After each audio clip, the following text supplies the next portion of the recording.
हाय, आपके साथ मैं हूँ Surabhi Sharma. India TV YouTube channel subscribe करिए, बेल आइकन दबाएं। ढाका के नेशनल परेड स्क्वायर पर 50वां लिबरेशन डे समारोह, पीएम मोदी कार्यक्रम में शामिल।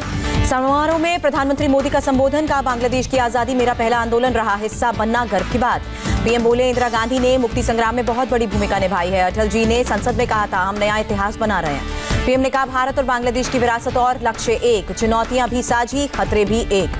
प्रधानमंत्री ने दोनों देशों के सामने आतंकवाद को बड़ा खतरा बताया, कहा मुकाबले के लिए संगठित रहना होगा। प्रधानमंत्री मोदी बोले made in India vaccine Bangladesh के काम आ रही है, आने वाले 25 साल दोनों देशों के लिए अहम। पीएम बोले जो बांग्लादेश बनने के खिलाफ थे वो गलत साबित हुए।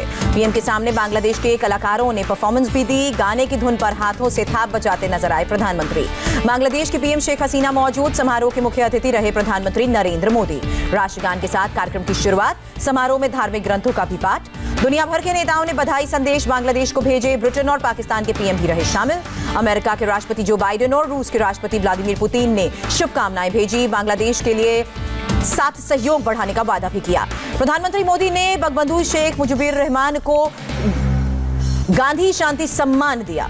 ढाका एयरपोर्ट पर प्रधानमंत्री मोदी को दिया गया गार्ड ऑफ ऑनर, भारत का राष्ट्रगान बजाकर प्रधानमंत्री का स्वागत। एयर इंडिया वन में प्रधानमंत्री मोदी ने पहली बार सफर किया, हाल में बोइंग से खरीदा गया है विमान। ढाका के सावर में वॉर मेमोरियल पहुंचे प्रधानमंत्री ने 1971 के युद्ध में शहीदों को श्रद्धांजलि दी। प्रधानमंत्री ने विजिटर बुक में संदेश लिखा, नेशनल वॉर मेमोरियल पर पीएम ने अर्जुन का पौधा भी लगाया। बांग्लादेशी क्रिकेटर शाकिब अल हसन भी प्रधानमंत्री मोदी से मिले, दोनों देशों के संबंधों के बेहतर होने की कामना की। ढाका पहुंचने से पहले प्रधानमंत्री मोदी ने बांग्लादेश के अखबार डेली स्टार में लेख लिखा, कहा दोनों देशों के बीच पार्टनरशिप की बड़े लक्ष्य का वक्त आया। मुंबई अग्निकांड में बहुत बड़ा खुलासा, कूड़े के ढेर के कारण बंद था मॉल का इमरजेंसी एग्जिट गेट, बाहर निकलने का कोई रास्ता नहीं मिला। मुंबई के भांडुप के मॉल में आग का कहर, कोविड हॉस्पिटल में आग लगने से 10 की मौत। आग के वक्त कोविड हॉस्पिटल में 78 मरीज थे मौजूद, 68 मरीजों को दूसरे कोविड सेंटर में शिफ्ट किया गया। मॉल की तीसरी मंजिल पर भी कोविड हॉस्पिटल था, छत के शीशे तोड़कर धुआं को बाहर निकाला गया। सीएम उद्धव ठाकरे ने सनराइज हॉस्पिटल का जायजा लिया, कहा मॉल में अस्पताल चलाने के लिए तत्कालीन इजाजत दी गई थी। जायजा लेने के बाद ठाकरे ने चेतावनी भी दी, 10 मौत के लिए जिम्मेदार लोगों पर कार्रवाई करेंगे। पीएमसी बैंक घोटाले के आरोपी राकेश वाधवान का है ड्रीम मॉल, 2009 में बनकर तैयार हुआ था मॉल में 2 बैंकेट हॉल और कई दुकानें भी। सुप्रीम कोर्ट का बहुत बड़ा फैसला, बाहुबली नेता मुख्तार अंसारी को 2 हफ्ते में यूपी शिफ्ट करने का आदेश। मुख्तार अंसारी को बांदा जेल भेजा जाएगा, यूपी की अदालत में ट्रायल चलेगा। पंजाब की जेल मंत्री का मुख्तार अंसारी को लेकर बयान, कहा 2 हफ्ते ज्यादा है, 1 दिन का समय भी मिलता तो ट्रांसफर कर देता। राष्ट्रपति रामनाथ कोविंद सीरे में बेचैनी के बाद आर्मी हॉस्पिटल में भर्ती हुए, देखने पहुंचे राजनाथ सिंह। यूपी पंचायत चुनाव की अधिसूचना जारी, 4 चरणों में पंचायत चुनाव होंगे, 15, 19, 26 और 29 अप्रैल को मतदान। 2 मई को होगी वोटों की गिनती। आज से पूरे उत्तर प्रदेश में आचार संहिता लागू। कश्मीर के बडगाम में सीआरपीएफ के 2 शहीद जवानों को श्रद्धांजलि, कल लाहौरा में आतंकी हमले में शहीद हुए थे। दिल्ली में दक्षिण कोरिया के रक्षा मंत्री को सुषमा स्वराज भवन में गार्ड ऑफ ऑनर दिया गया। निकिता तोमर हत्याकांड में आरोपी तौसीफ और रेहान को उम्र कैद की सजा, 20-20 हजार का जुर्माना भी लगा। किसानों के भारत बंद के दौरान लोगों को भारी परेशानी, अंबाला में जाम में फंसी रही महिला प्रदर्शनकारियों से हाथ जोड़कर आगे जाने की गुहार लगाती रही। मोहाली में किसानों के बंद में एम्बुलेंस भी फंसी, आम आदमी को भी भारी परेशानी रही। सोनीपत में आंदोलनकारियों से भिड़े गांव वाले, कुंडली बॉर्डर के पास बस स्टैंड पर दोनों तरफ से चले लाठी, डंडे और पत्थर। पंजाब के अमृतसर में किसानों ने रेलवे ट्रैक को जाम किया, ट्रैक्टर लगाकर हाईवे ब्लॉक किया। पंजाब हरियाणा में 32 जगहों पर आंदोलनकारियों का धरना जारी, आंदोलन की वजह से अब तक 4 शताब्दी समेत 31 ट्रेनें रद्द। किसान आंदोलन के 4 महीने पूरे होने पर संयुक्त किसान मोर्चा का आज 12 घंटे का बंद। गाजीपुर बॉर्डर NH24 पर ट्रैफिक पूरी तरह से बंद रहा।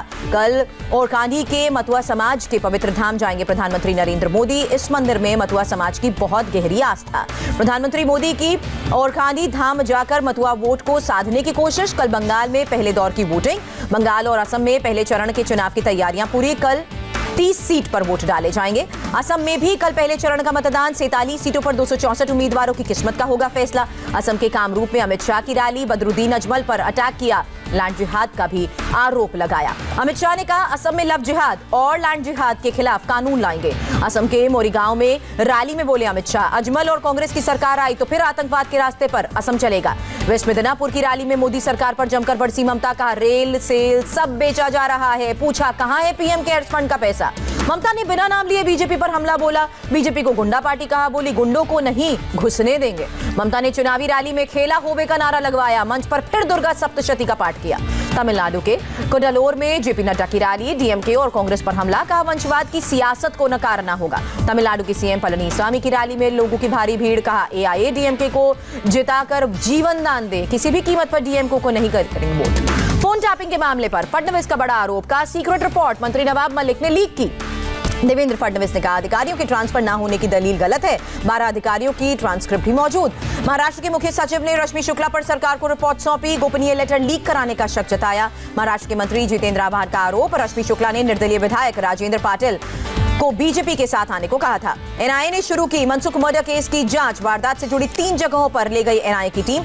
एनआईए सूत्रों के मुताबिक स्कॉर्पियो में धमकी भरा खत रखना भूल गया था सचिन नवाजे, दोबारा जाकर खत रखा। एनआईए सूत्रों का दावा, दूसरी बार इनोवा कार के नंबर प्लेट को बदलकर एंटीलिया के बाहर गए थे वाजे। देश में अक्टूबर 2020 के बाद आई सबसे ज्यादा कोरोना केसेस, 24 घंटे में 59,118 नए पॉजिटिव केसेस, 257 मरीजों की मौत। देश में कोरोना की तेज रफ्तार की वजह से एक्टिव केसेस 4,21,000 के पार, स्वास्थ्य मंत्रालय ने जानकारी दी। कोरोना विस्फोटक के बाद एक्शन में उद्धव सरकार, मुख्यमंत्री ठाकरे ने समीक्षा बैठक बुलाई। पुणे में डिप्टी सीएम अजीत पवार ने बैठक की। जिले में एक दिन में आए 6,432 पॉजिटिव केसेस। नागपुर में सार्वजनिक और निजी जगहों पर होली और शब बारात पर रोक, कोरोना के बढ़ते केसेस की वजह से फैसला। भोपाल में अब रात 9 बजे से सुबह 6 बजे तक बाजार बंद, रविवार को टोटल लॉकडाउन। भोपाल में सभी धार्मिक स्थलों को बंद करने का ऐलान, रैली और धरने पर भी रोक। दिल्ली में कोरोना की डरावनी रफ्तार, 3 महीने बाद कंटेनमेंट जोन 1000 के पार। आईआईएम अहमदाबाद में कोरोना विस्फोट जारी, सामने आए 17 नए मामले, कुल कोरोना केसेस बढ़कर 40। तापी में शादी समारोह में कोरोना गाइडलाइंस का उल्लंघन, सब इंस्पेक्टर और एक कांस्टेबल भी सस्पेंड हुआ। उत्तराखंड में कक्षा 6 से 9 के नए सेशन को शुरू करने का आदेश, 15 अप्रैल से नया सत्र शुरू होगा। कोरोना के कारण हरिद्वार महाकुंभ के समय में कटौती, इस बार 3.5 की जगह 1 महीने का कुंभ मेला होगा। हरिद्वार में 1 से 30 अप्रैल तक कुंभ मेले का आयोजन, कुंभ में आने के लिए कोविड नेगेटिव रिपोर्ट जरूरी। प्रियंका गांधी ने यूपी में गौशालाओं की दशा पर योगी सरकार को घेरा, ट्वीट कर कहा छत्तीसगढ़ के गोधन न्याय योजना से तुलना करें। बांग्लादेश से पश्चिम बंगाल में महिला ने घुसपैठ की कोशिश की, बीएसएफ ने महिला को मानवीय आधार पर बांग्लादेश को सौंपा। विदेश मंत्री एस जयशंकर 30 और 31 मार्च को तजाकिस्तान के दौरे पर रहेंगे, वहां के विदेश मंत्री ने न्योता भेजा है। बिहार इंटरमीडिएट परीक्षा के रिजल्ट का ऐलान, साइंस, कॉमर्स और आर्ट्स तीनों स्ट्रीम में लड़कियों ने बाजी मारी। लखनऊ में मॉडल से गेस्ट हाउस में गैंगरेप हुआ, 2 युवकों पर आरोप, पुलिस ने केस दर्ज कर शुरू की आरोपी की तलाश।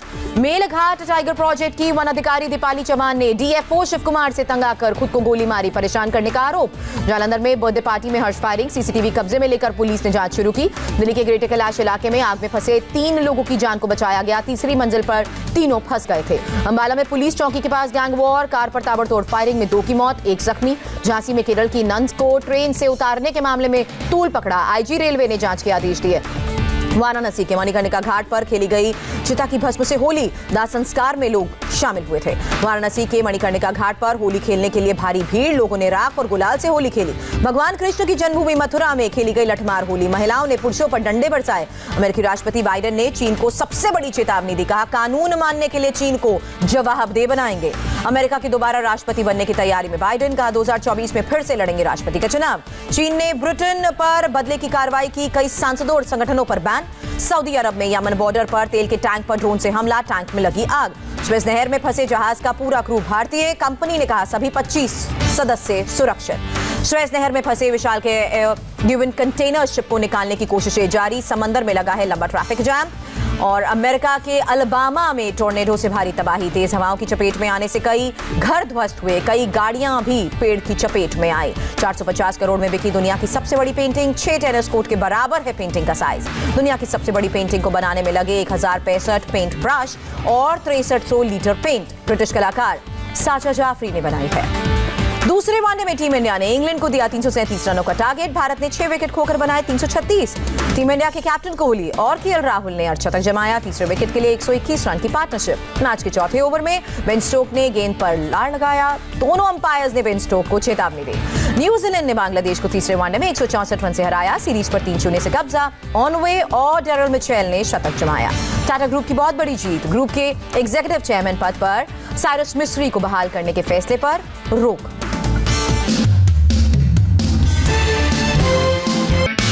हाय, आई एम सुरभि शर्मा। खबरों से अपडेट रहने के लिए India TV YouTube channel subscribe करिए, साथ में बेल आइकन जरूर दबाएं। जुड़े रहें इंडिया टीवी के साथ।